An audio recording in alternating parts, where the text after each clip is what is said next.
back in post for Lofa County. Freddie Shield, Alexander Curtis, Harris Dunn, Emmanuel Bako, Jigbe Corner, Bishop Tar, Emmanuel Flomo, James Tape, Francis Doe, Emmanuel Mayonga.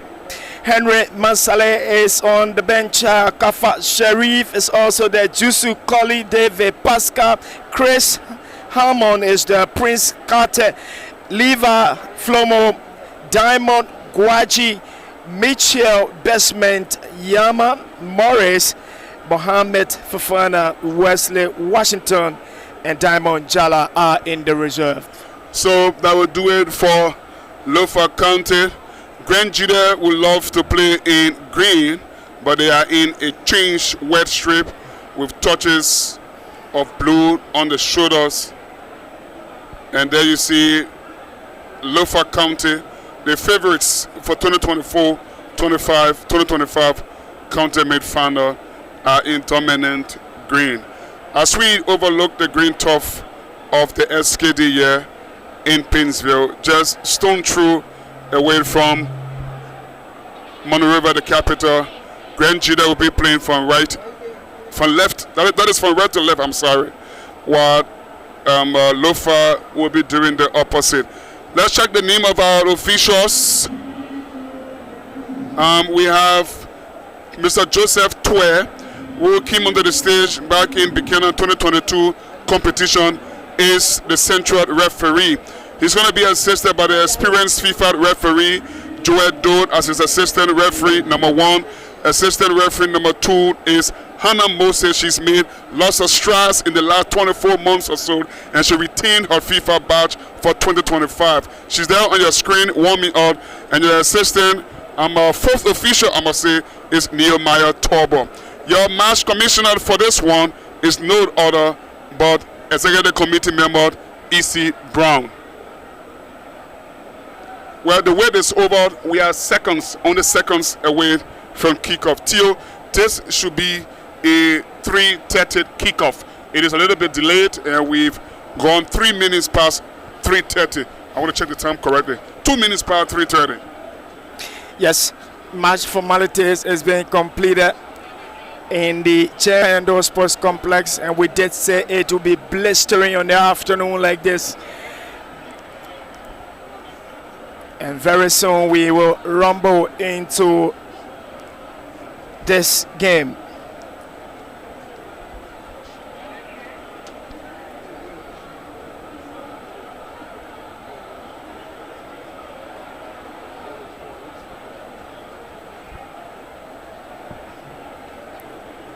So like Theo said, the formalities are over. We're waiting for kickoff. We have full capacity here at the SKD. The last time we learned after bucket seats were placed at this venue, we know the new attendance or seating capacity should be 18,500. But I'm a living testimony. I'm inside the venue. I can confirm that we have over 20,000 inside this ground. Before we come on air, somebody told me that the attendance outside the venue is equally even to what is inside the venue. I very much want to believe so. Lots of people are caught up in the traffic outside there, still in the queue. They want to come in to see the glimpse of this one, but I can assure you, this place is overly crowded. No need you come. The best you can do is to stay anywhere you are and monitor on Intel Sports. Intel Sports is Liberia's #1 local sporting platform. That's the easiest access you can get to the SKD without a ticket. Indeed, and Ben, I had to go outside and do my own analysis to confirm exactly the turnout and the queues out there. Overwhelmed. The SKD is overwhelmed. It's easy to say the Samuel Kendo Sports Complex is overwhelmed. A lot of people in the stadium. People are standing. All of the seats are occupied. Yet you've got thousands or hundreds of people out there, maybe hundreds of thousands, who really want to come on this pitch. Right in front of us, below commentary position, people are being carried into the emergency room on the medical beds. Some are fainting. It's just a usual thing, counter meet. And my question is, how much have we learned from this? Are we really learning from this?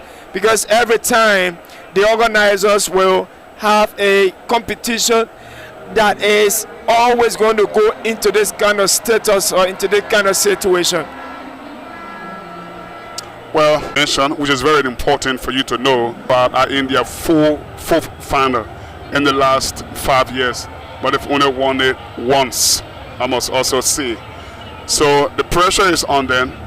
Last time around, almost a year ago, at this same venue, they were in the finals against underdogs River G, and they went on to lose on penalty kicks. Well, I always like to see finals like this. One big team and one team has been described as the underdog.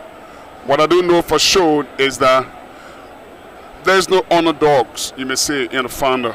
I think every final is 50-50. Having had that thought in mind, I come here with the perception that we should have a 50-50 game. The crowd inside this venue, I mean the Lofanians, I must say, from Wologisi, Kolahun, Nikobuzu, you can name the towns if you like, they've outnumbered their Grangidian counterparts in here. But Granjida are in perturbed by that. They've come yet having strong belief that they are good enough to be in the final, and because they are good enough to be in the final, they are also good enough to go on to win it. Most especially after winning that derby against Maryland County by 3-2. Granjida in wet shirt, green shirts, wet socks, kicking from left to right, are going to get us underway. They are up against Lofa in their unchanged forest green, kicking from right to left. Assad overlooked the green turf of the SKD, and I can say we are only seconds away from kickoff and almost very near the 10 minutes delayed in kickoff. For some other reason or so, I can explain to you, the official, Mr. Joseph Twe, has again called the two teams into lineup position. So we are going to have almost 15 minutes of delay to this eagerly anticipated 2024-2025 National County Sports Meet final in the male version. Till Jigo, who is a veteran commentator, football pundit, football coach as well, and an instructor, is pitched alongside me on this one. And I must also say that I'm very fortunate to sit alongside Tio. And indeed, so fortunate to sit alongside a young, energetic and astute football analyst and commentator who is emerging as one of the finest, if not in Liberia, on the continent. It's easy to say. Ben has a massive description of events, and regardless of the fact that Theophilus Jiga is a licensed coach, Ben Gorogogakpa is not just a writer of this game. He is an astute gentleman who understands its nitty-gritty to a large extent. My pleasure to have you on my left side this afternoon as we close the 2024-2025 National County Sports Meet at a jam-packed to capacity Samuel Kayando Sports Complex. With the match being delayed for reasons we don't know yet, it should have started by this time. It's 9 minutes past the starting time, and the match officials are standing there. And the Mayor Toba, who is the fourth referee, is holding the ball, the match ball, probably waiting for a kickoff. I think the President, His Excellency, looks as if he's around. If he's not around, then probably his vice president or somebody might proxy for him to do the kickoff. I think that's the delay here. I'm beginning to understand things now when I see those security personnel coming. And it's a kickoff. We don't know who is about to take the kickoff. I think I see a lawmaker exchanging handshake with E.C. Brown. That Yes. should be Thomas Fala. Okay, yes. And Zoe Emmanuel Pena, who is also Senator of Grand Gedeh County. Yeah, Grand Gedeh County right Senator Zoe Emmanuel Pena, flanked on his right by Thomas Fala. The county meet, as always, will be associated with big-time politics, Ben. Yeah. And unfortunately, that is where Intersports doesn't go. We are limited to sports, and that's the beauty of Intersports. Trust us, the only platform dedicated to sports.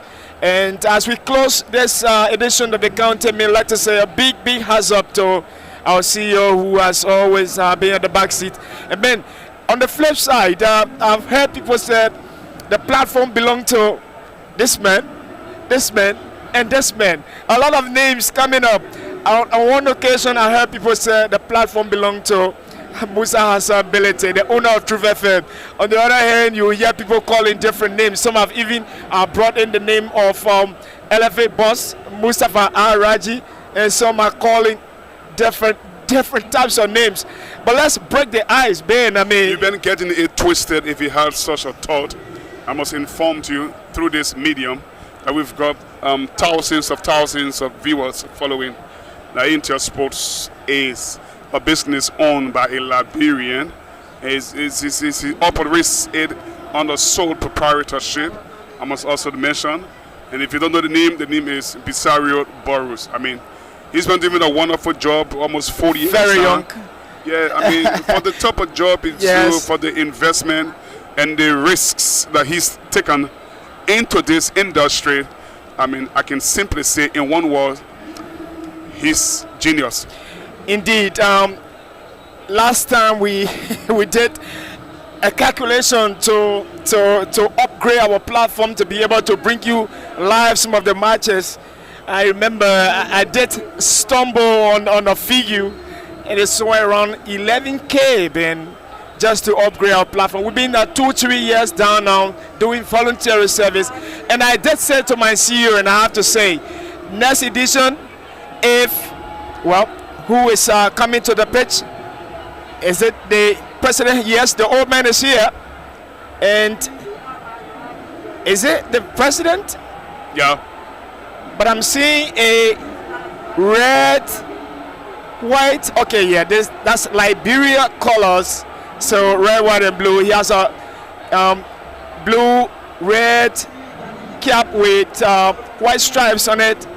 His Excellency, the President of the Republic of Liberia, Joseph Yilma Boakai, is at the Samuel Kayando Sports Complex. I'm looking at that person from the back, from the way he's walking. I'm convinced it is the president. Ben, is that the president? Yeah, that's the president. Of course, His Excellency Joseph Yilma Boakai. And that's the beauty of the counter meet, Ben. It will drive you from wherever you are and bring you in the middle of things where the action is. He comes from Lofa County. Lofa County are in the finals against Grand Gedeh County, and he is here on the day when we close in the counter meet, and he is here to bid this edition farewell with handshakes from those youngsters who are lining up against each other. Welcome, Huge. Mr. President. It's a big move. And I was in flight, Ben, and I did say, and I'm going to say this after the president have done his handshakes.